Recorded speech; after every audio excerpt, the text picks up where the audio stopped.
Yeah, so till now we are done with the discussion on some of these architectures.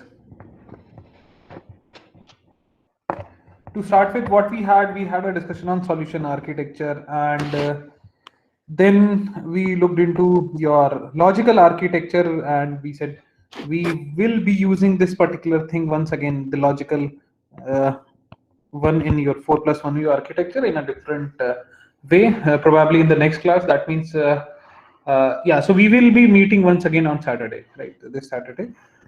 And yeah, so it was logical architecture, and we had some discussion on your physical architecture as well, post which we saw the components of logical architecture, where we have like clients on one side, we have access tier on one side, presentation on one side, your business services on one side, and your data tier or the persistent storage on the other side as well. And then we looked into your technology architecture. Afterwards we talked about information architecture, I guess. Yes, we had a discussion on your information architecture as well. And in today's class, let's discuss the any of these. Okay, how many of you remember the list actually, right? How many of you are able to recall that particular list? Because we said that we are not going to cover all the possible architectures because the list is endless, but yes, some of the major architecture we are going to cover. Any clue?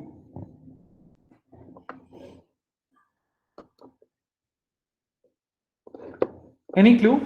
No? Okay. So, in today's discussion, we are going to talk about your platform architecture.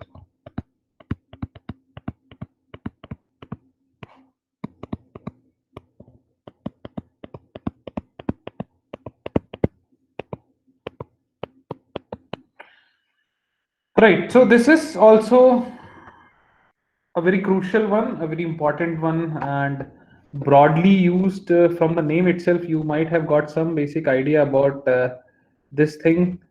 So, what we do is we are looking for a platform, right? So, platform architecture approach basically helps you to enable the domain to clearly define the key platform services, right?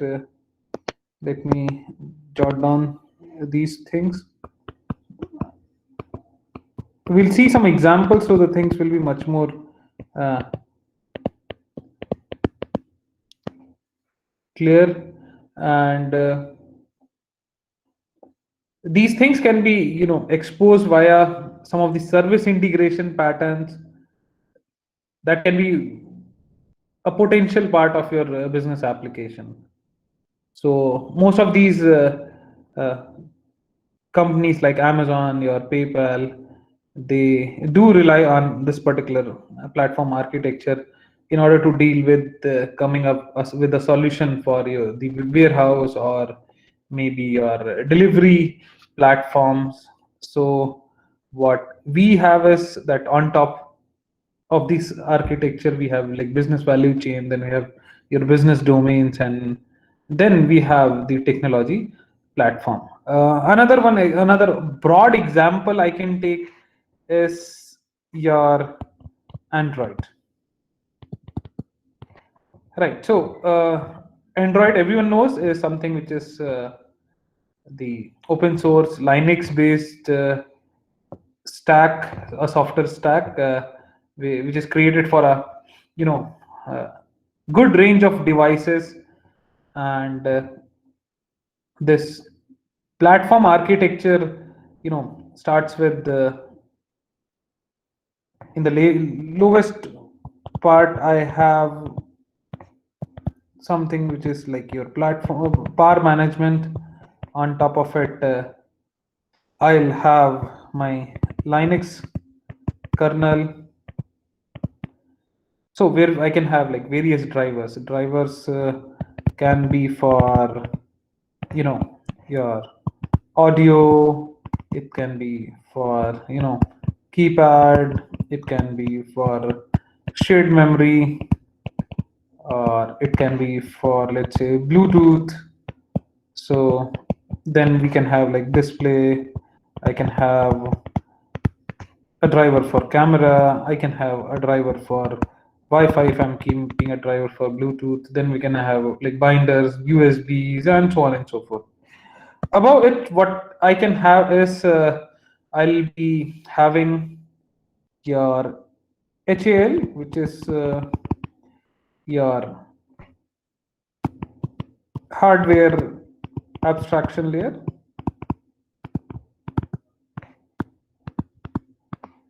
Right, and here what all things I can have? I can have your audio hardware, your Bluetooth, your camera, your various sensors, and so on and so forth.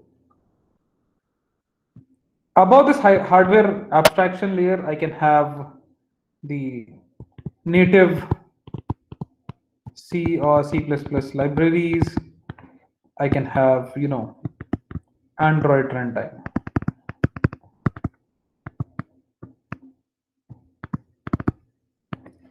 And then in this native C++ diary, I can have, you know, a WebKit. I can have your OpenMax. I can have your media framework, and I can have your some more core libraries added to it. Above it, what all things I can have? I'll be having, you know, I'll be having your Java API framework. Right. So this is like known to everyone. So in Java API framework, you can have your content providers, you can have your view systems, you can have your activity, you can have your location package, some resources, and so on and so forth. And on top of all these things, I'll have the system apps. Right. So this forms your entire. This forms your entire Android software stack, which is once again, you know, based on your platform architecture. So in your system apps, once again, I can have, you know, either dialers, I can have your emailer, calendar, cameras, and so on and so forth. Uh, so that's how your platform architecture works. Looking at this, you might have got some idea that these are, you know, various platforms on which the entire architecture depends. It's in a form of several platforms piled up one above the other. So your platform architecture basically, you know, will be consisting of the repositories and all the related services, right? So repositories will be a part of it, and all the relevant or the related services are added to it. So this platform will be containing the key extension points for building your own extension. On top of it, you can have your own layer as well. That's how it gives a flexibility where you'll be adding some extension points. So what we have is we have these things, repositories and your related services. I'll have some developer extension points, right? So this kind of flexibility I get. I'll have some APIs as well, right? I'll add some more APIs. So your repository provides the storage for documentation and some other content, and your metadata obviously will go to the relational database. So in this, I don't think I need to throw some light on it. Now, this was all about your platform architecture, right? So, from this figure or the example on Android software stack, you might have got some basic idea about it. And let's now focus on our next architecture, which is your deployment architecture. Right? We have some more as well in between, like we have technical, we have system, we have code architecture, but let's talk about deployment architecture first, and if time permits, we will explore the other options as well.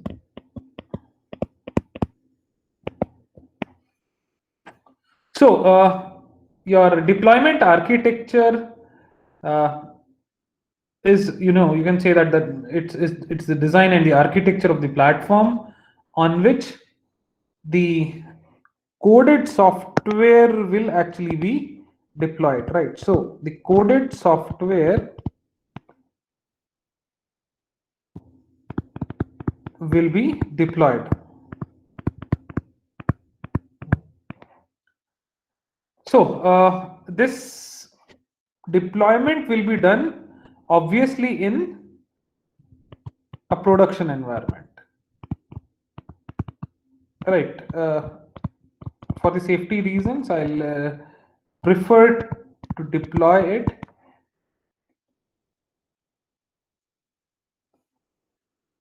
in a production environment, or production environment, or you can say a test environment. That means I'm not making it available online till the time I have made successful tests in this test environment.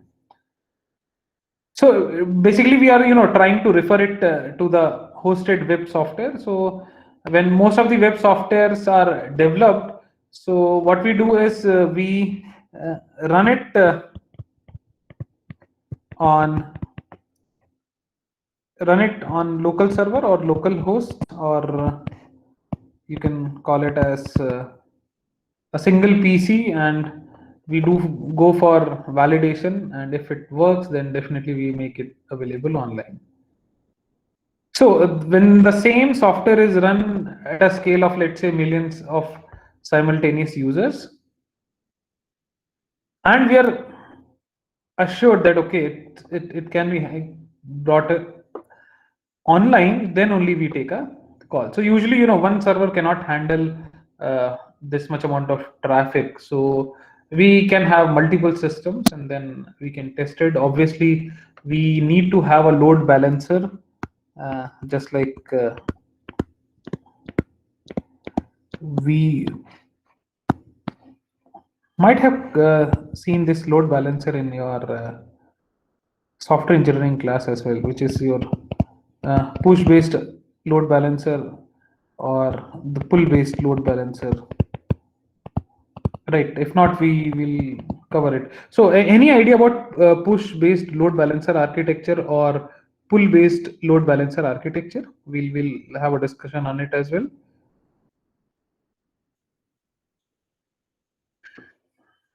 Any clue?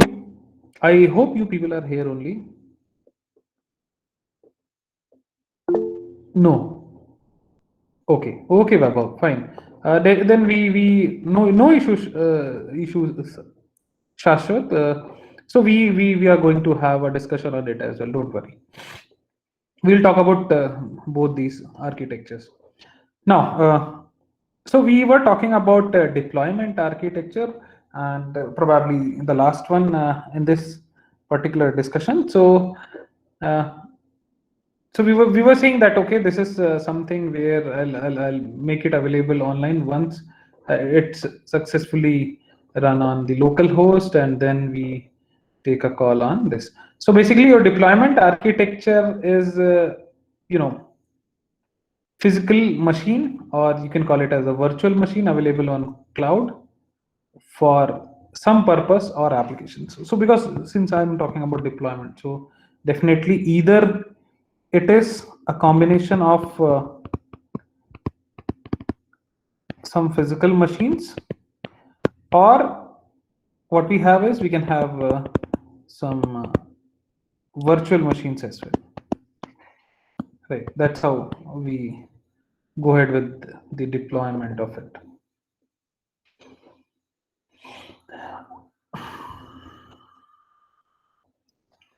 So, in case of deployment architecture, what is recommended is that the installation of the application is done in a development environment, and then we convert it or push the installation to the production environment. Right. So what we have is we have something called as development environment.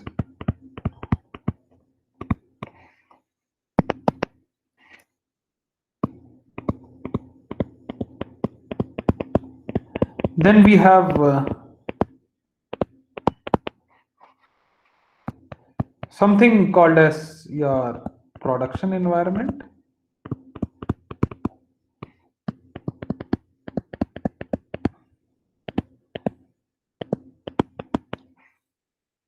Then we have something called as your test environment. I'm going to talk about all these things one by one, and then we have something called as a reporting environment.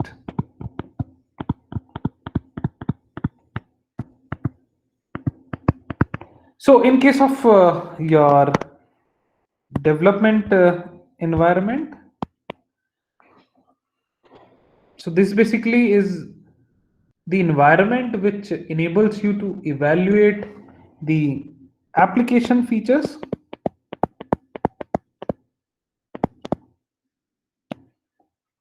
and customize your installation prior to deployment in a production environment.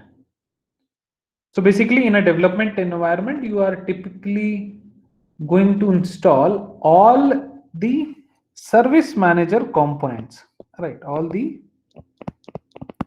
service manager components.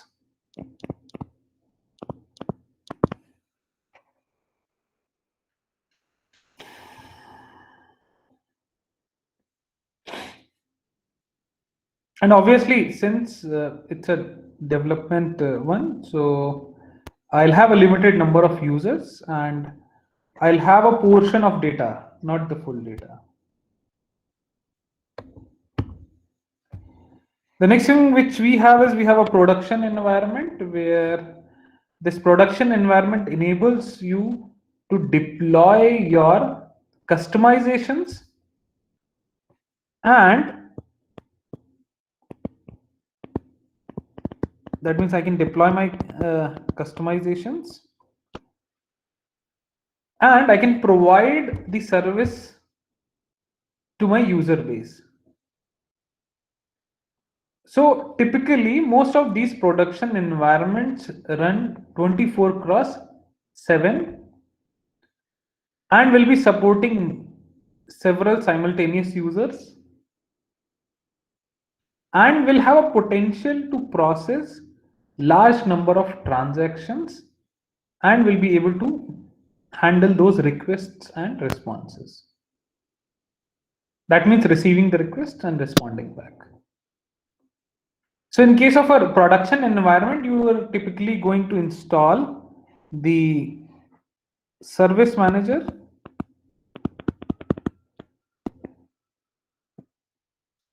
and this will be done on a dedicated servers.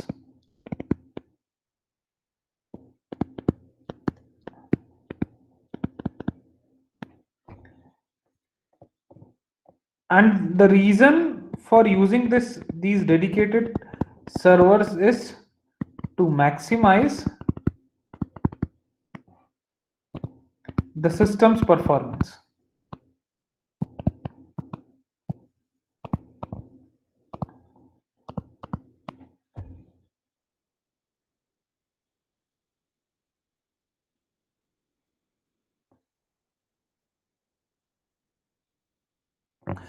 So next one is your test environment.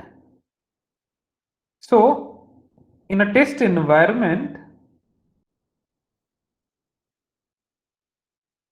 this is something which is the installation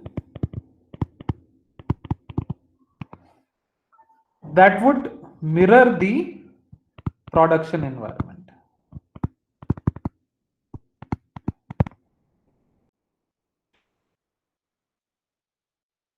And the reason is that I'm going ahead with production environment because here I can safely test the performance. I can look for the upgrades, I can take the backup, I can restore the procedures, and I can add several other activities as well. So basically in a test environment, we typically install the service manager in the same configuration as your production environment. Then lastly, we have a reporting environment.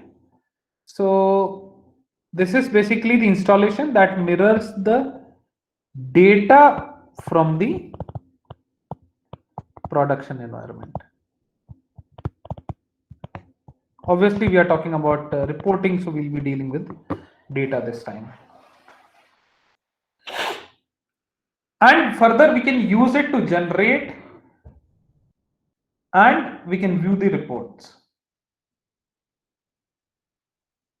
So ultimately, in a reporting environment, we typically install the service manager in order to synchronize the data with your production environment, but we limit the number of users that access the system because not everyone needs to go ahead with reporting or doing some analysis. And that's why we are going to restrict its exposure to all the set of users. Now, so this was all about your deployment architecture. As I said, we have like more system architecture, code architecture, enterprise architecture, application architecture, conceptual architecture, and so on and so forth. But we're going to restrict our discussion to these two things, and let's talk about your push-based architecture and pull-based architecture, and we'll see the role of load balancer in it. The reason being, the load balancer plays a very important role in both these architectures. Right, we'll see with the help of an example. I thought of moving to 4+1 view architecture, but since you have not covered this particular thing, so I thought let's cover it right now. So let me add some more notes. Yeah. So to start with, what we have is let's take any. Let's take push-based architecture.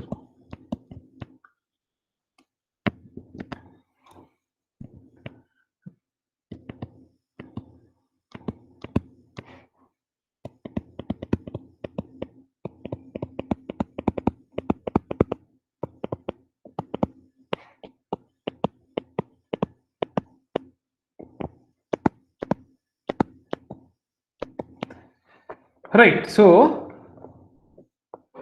what we're trying to do here is I have several options in the form of maintaining the requests and getting the responses. Right. Maintaining the requests and responses. So what I'm going to do here is I'm going to make my load balancer available in a way that is going to take care of any of the virtual machines failure in a way that the overall services are not getting hampered. Right, overall services are not getting hampered. So before that, I have a question for you, and the question is, what basically is a load balancer? What basically is a load balancer?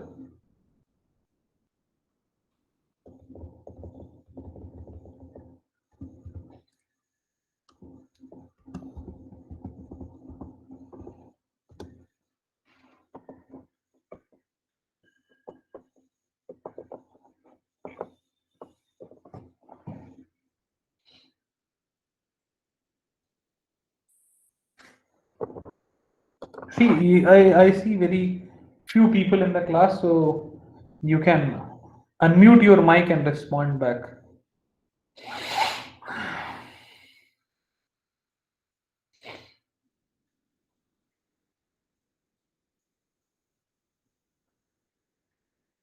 Distribution of work. Yes, Siddharth. Siddharth, distribution in what sense? Balancing the work for all the processes. Yeah, Shivam. So the question is, what kind of work? Managing the load of server. Vaibhav, you are there. You are there. So basically resource distribution among all the processes. Resource distribution, up to some extent, yes, yes, yes. Still, work, so distribution of traffic. In some sense, yes, this can also be considered. Any other viewpoint on this? See, don't worry, definitely going to cover all these things one by one. But before that, I want your inputs. I mean, so that I get some clarity on what all ideas you have. Distribution of tasks to be performed. Now, same point, what kind of tasks? Server request, Siddharth, yes, yes, yes, you are almost there. Yeah. So, what we have is, we have two concepts. One is push based, one is pull based. So, from the term itself, you might have got an idea that this has something or the other related to pushing the requests or pulling the requests. Right. So either I'll be pushing it or I'll be pulling it. So I have only two things in mind. Right. One is push based architecture for a load balancer. Here, what we are trying to do is, I have several VMs on this end.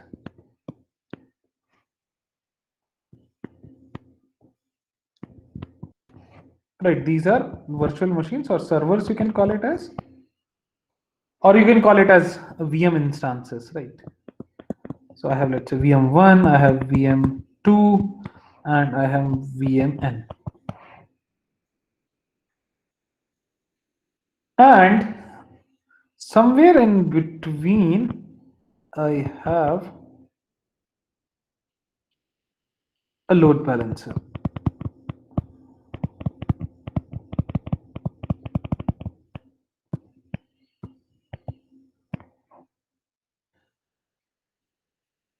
And this load balancer is obviously in touch with all these NVMs. Then I have something called as monitor. And this monitor is in touch with load balancer plus all the VMs on cloud. And on this end, what I have is, I have all sorts of clients. These clients can be, using a cell phone, or might be using a desktop, or might be using a laptop. So these are like your clients, C1, C2 up to CN. So these clients are connected to the load balancer. And what I have here is I have a load balancer which is maintaining a queue.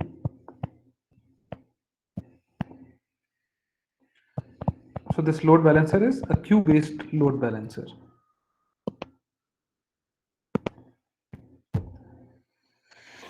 Now on this end, the clients are sending requests.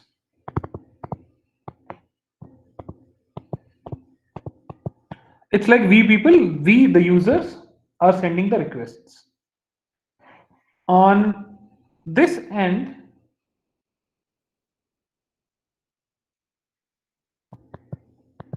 the request arrives at your load balancer.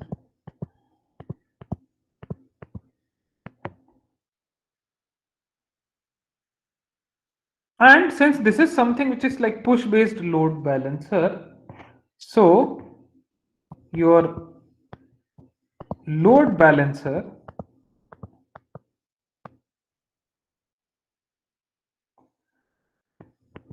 forwards, sorry,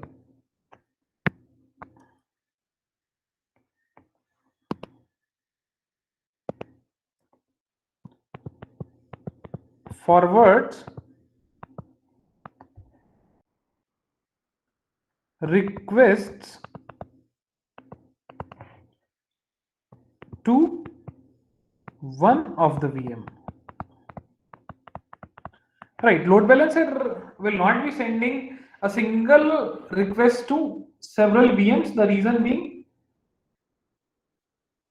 why? To make your virtual machines or the servers occupied with the same kind of requests or tasks. Right, so how it works is,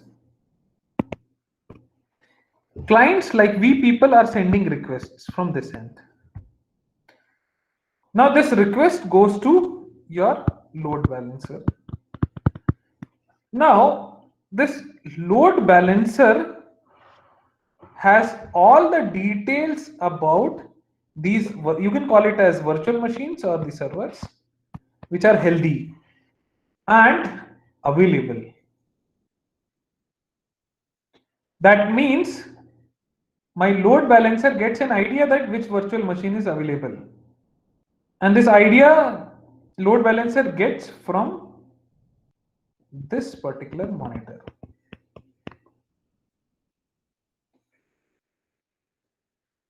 And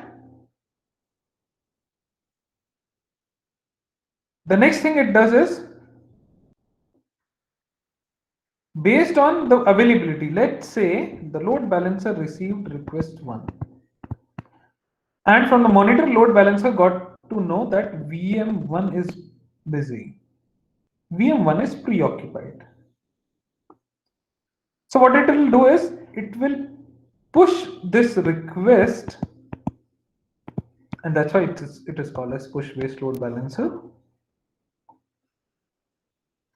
to any of these VMs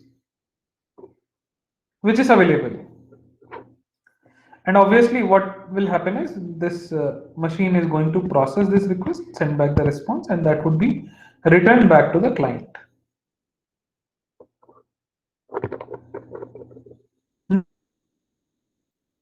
What is happening is, this monitor plays a very crucial role,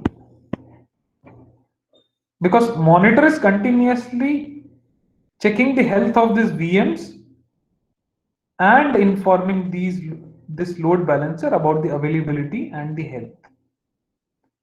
Now let's suppose these VMs are running 24/7, and any of these VMs, let's say VM1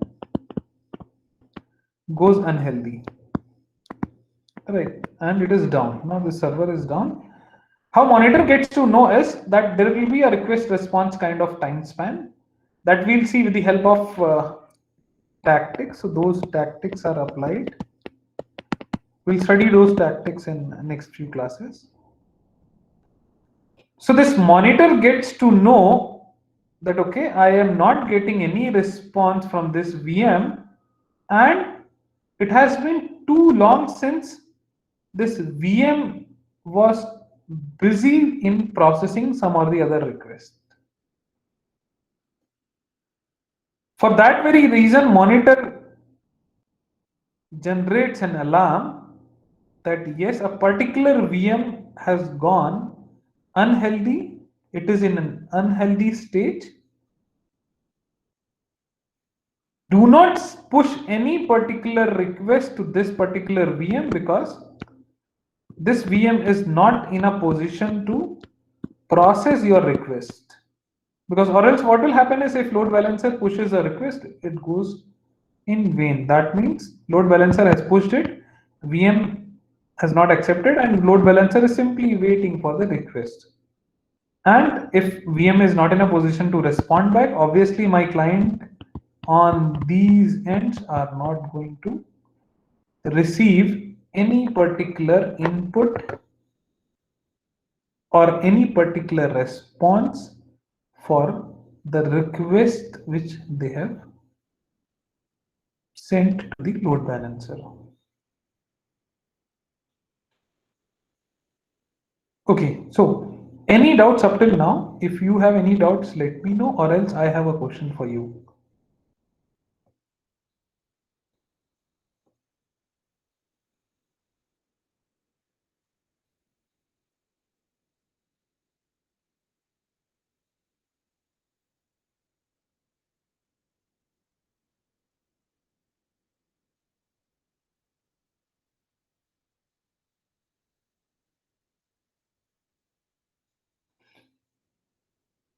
Yeah, okay. So Tanveen, I read your comment just now. The amount of time servers are working should be similar. It's very correct. Very correct. You got the point. Yeah. So, but anyways, my fresh point is that any doubts in this, or else I have a question for you.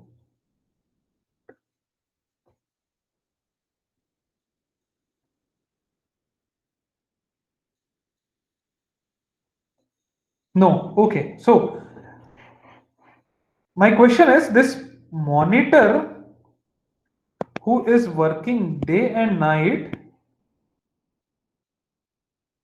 to identify the health of and availability of these VMs and informing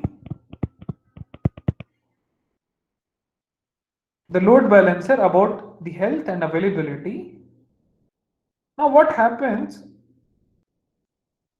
is that if suppose this monitor goes unhealthy, then what to do now? And what will happen? Because now load balancer is not getting any clue. In that case, what is going to happen?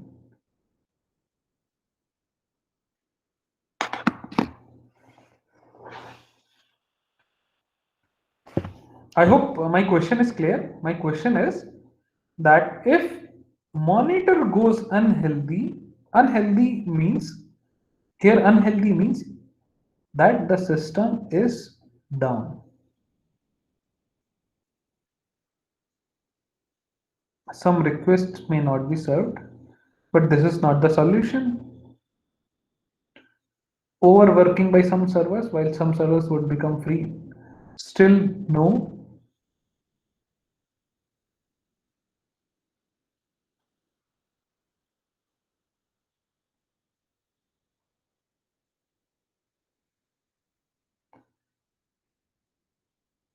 All the requests will be sent to the VM currently active. No.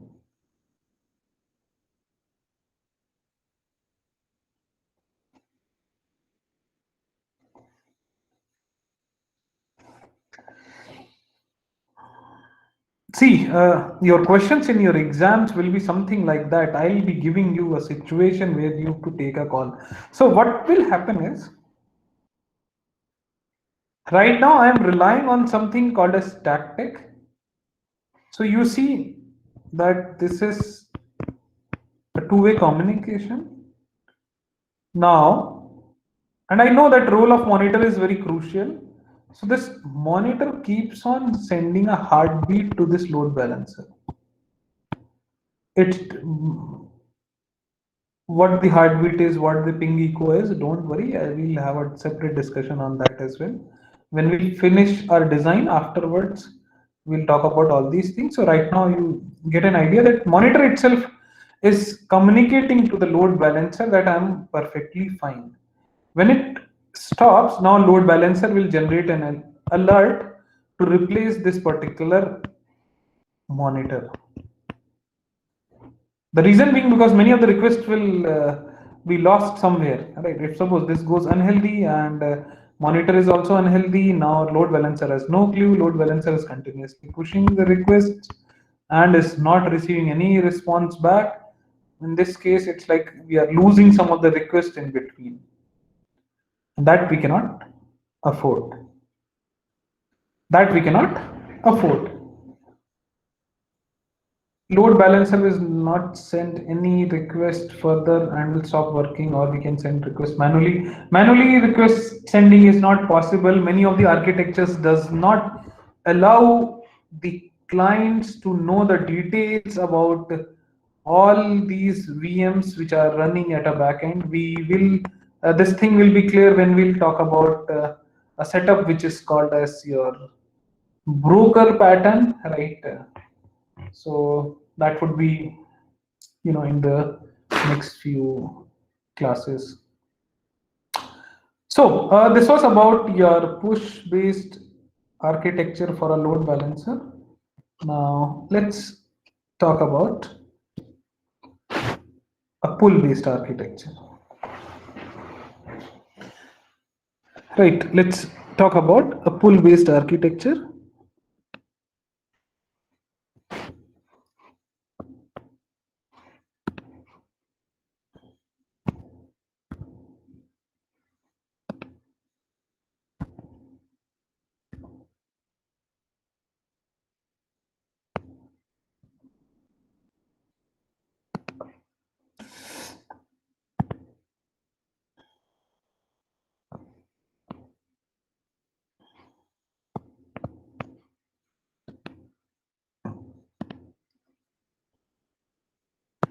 Sorry, some issues with the system.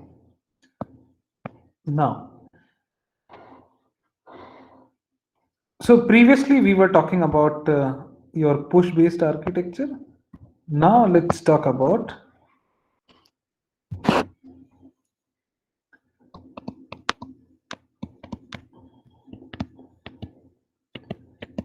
pull based architecture for a load balancer.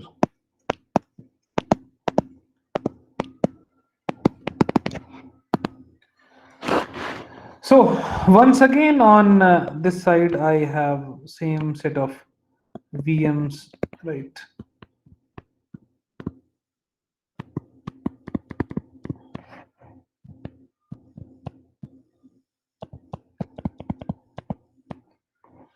And in between I have your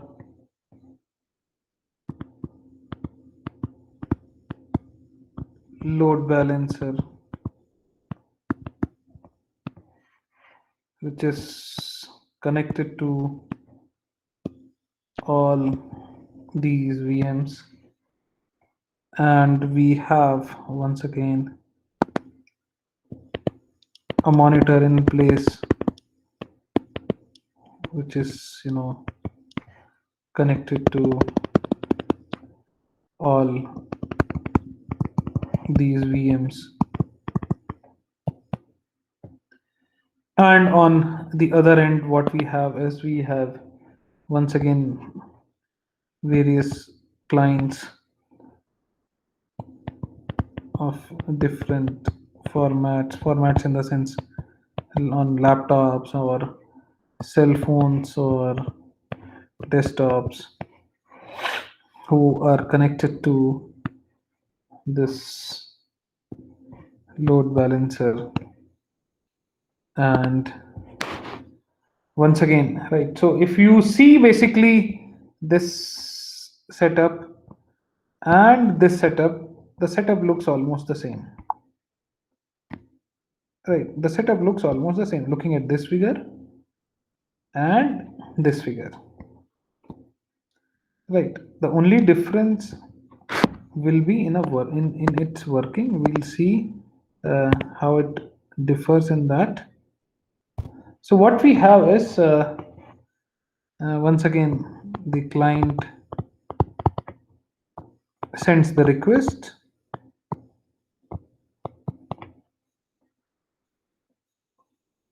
and what we have is your load balancer places the request in a queue, and what happens here is your VM pulls the next available request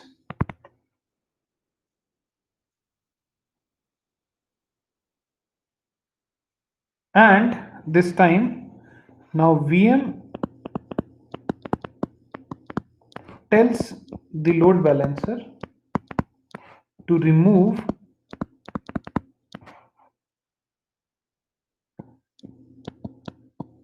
successfully processed requests from the queue. So what is happening here is since it is a pull based architecture, so what we are going to experience is that instead of load balancer pushing the request, this time VMs will be pulling the request from the load balancer. Once again, load balancer is maintaining all the requests to this. Load balancer is maintaining all the requests and is maintaining in a queue. On the other side, your virtual machines, your VMs, are pulling those requests from the load balancer, processing it, and then informing the load balancer to remove a successfully processed request. Right. So almost the entire working of everything remains the same. Apart from the two things, instead of load balancer pushing it, this time VMs are pulling the requests. Monitor has the same role. That means monitoring the health, because this time availability and then functioning itself is giving you an idea about the health. So monitor has once again a crucial role to play in this particular act as well. And clients as usual are sending the request to the load balancer. Load balancer is maintaining the requests in the queue, which is being pulled by the VMs and then further processed by these VMs, and then these VMs inform the load balancer to remove a request which is successfully processed. So for all these things, we have a timestamp. Right, let's say I have a timestamp of 10 seconds to process a request. So if in 10 seconds VM is not responding back, the monitor is going to inform the load balancer that a particular VM is unhealthy. And then obviously we can take a call on making it available online. That means making the VMs available online, or else we can totally remove from the entire system. Already, these setup is most of the time, this setup is most of the time is kept in a cloud. So your VMs will be definitely in a sandboxed environment, right? It depends on what kind of cloud setup we have, whether it is, hybrid one, or it is, provisioned one. It depends. But overall, it is like monitor, taking care of the VMs which are running in a sandboxed environment, and then informing the load balancer about the health. So, any doubts in this one? Any doubts in this one?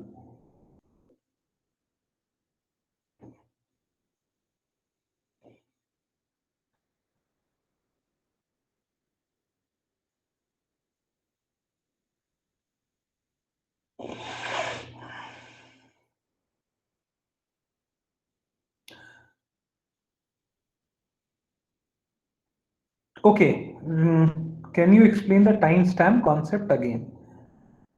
Fine. Yeah, Tanvi, a very good question. So I'll give you an example from your day-to-day life, and we are further going to discuss it after we cover designs. So there is a concept which is called as ping and echo. So what you do in this ping and echo is you try to ping a available system in order to check whether it is connected to the network or not. So what you do is you ping and you give the IP or the address. And if suppose the system is not connected or unhealthy, the message you see is the requested time has elapsed and requested timeout, system not responding. These kind of messages you see after a regular interval of time. So that's why it's like system is waiting for 5 seconds. If it is not getting any response from the server, it declares that requested timeout. That means either we are not connected to the system or system is unhealthy. Right, this kind of activity, we do in our day-to-day life, right? But we don't observe that what kind of architecture, what kind of design, and what kind of tactic we apply. So this ping and echo is nothing but a tactic, and there is an improved version of ping and echo that is called as heartbeat, which is a costly affair. We'll have a discussion on all these things in the next few classes.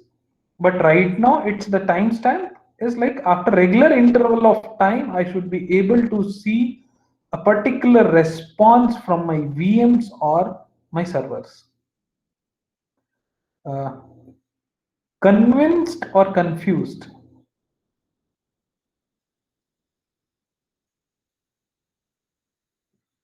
Convinced or confused? I hope I'm able to clarify this particular doubt. Okay, suppose all VMs are busy processing a request, then yeah. So since it is a pull-based architecture, when all VMs are busy, obviously they are processing, and after let's say a timestamp of 10 seconds, one or the other VM is going to respond back. If it is not responding, then that means all the VMs are unhealthy, right? So there is a timestamp. One, see, if VMs are at least even responding that yes, I am busy, then also we'll declare that okay, it is healthy. And then you have to wait for some more time in order to get the process or sorry, request processed. So Tanveen, I hope now I'm able to clarify your doubts. Okay, fine. So the next question is from Shivam. How load balancer will tackle the collision when there are multiple VMs trying to pull the request at the same time? No, it cannot be possible. The reason being there is always a queue maintained by your load balancer. So when one pulls, then next will only get a chance. All right. So all these things are like your thread management kind of concepts which you have already studied in your operating system course. Any you implement any particular scheduling algorithm in your operating system. You might have heard about round robin, first come first serve, shortest job scheduling first, that kind of SJSF which is called as. So all those scheduling algorithms. In fact, in your DBMS, I still remember I taught you about transaction management and control, right? If I have covered in your class, or right. So in there also we were talking about scheduling the requests. So that kind of concept is also implemented here.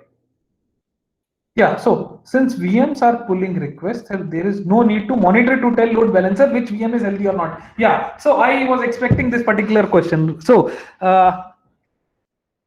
if, let's say, yeah, Shashwat, I'll come to this point, but let me clarify this question from Vaibhav. Very good question. I thought no one will point out on this.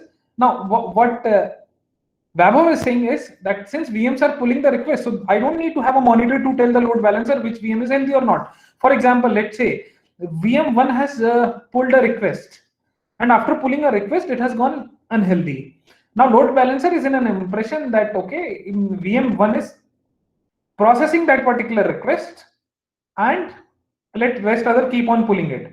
So role of monitor will always be there to look for the health of the VMs.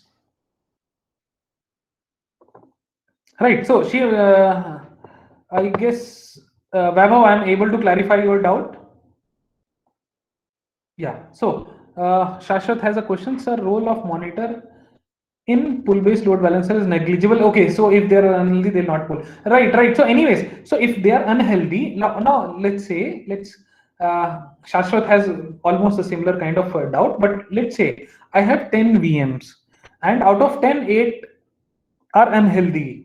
And because since I don't have a monitor now, load balancer is still in an impression that all the VMs are working.